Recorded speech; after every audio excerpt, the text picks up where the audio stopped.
Hi, Mikayla. Okay, speaking of dogs, right outside my studio, there's some dogs next door that are just barking like mad. I don't know if they've been left out there with no water or something. I'm about to go check.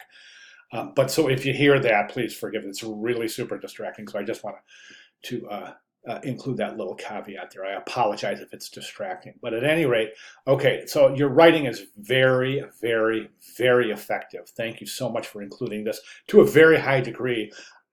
We instructors love good written description to accompany any submission of any assignment. And the reason being, Mikayla, is that personally, I learn a lot from your writing. I learn a lot.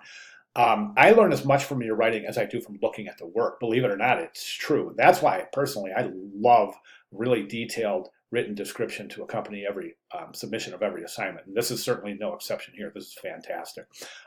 Plus, you know what? It's a great idea to cultivate your skills in defining and describing your designer's intent as well as your technical proficiency approach, or your technical approach to any project, because when you enter the field, you're going to be asked to describe your intent for the rest of your career, or at least until you become a creative director or an art director. And it's still, at that point, you're still describing intent to clients. So to cultivate that skill right now while you're a student is a great idea. So I'm all for there's these wonderful written descriptions of your experience with any associated assignment. Great job. Keep that up, please.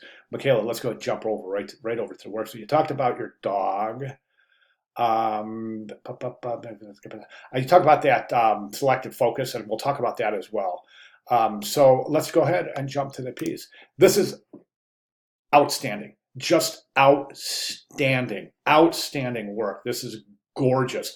I want to tell you something to get these kind of results back in the day before this tool was introduced to Photoshop. And by the way, this tool is a game changer in Photoshop. It's one of the most powerful tools ever introduced to Photoshop.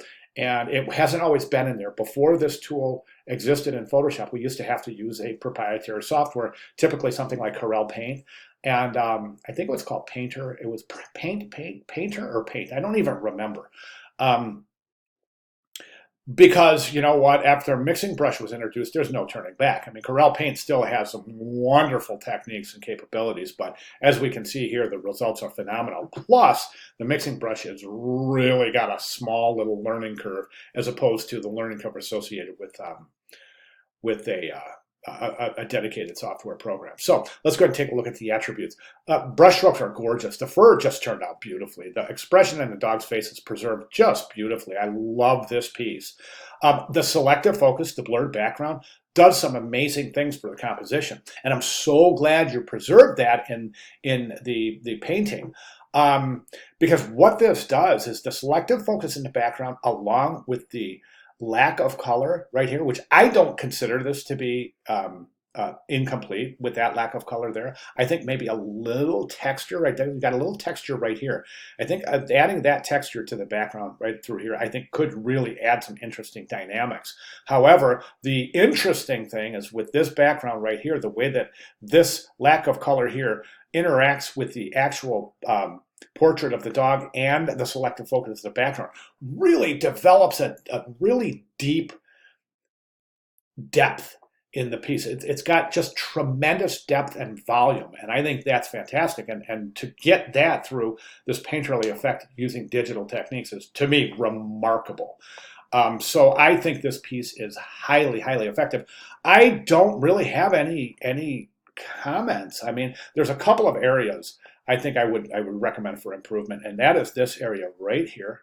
Try to see that little texture right here we've added to the back. I think if you try to duplicate that through here, I think it'll really help. And this area right here seems to have a little bit too much detailed texture, as that is part of the background, meaning that it is part of that selective focus right there, that blurred background.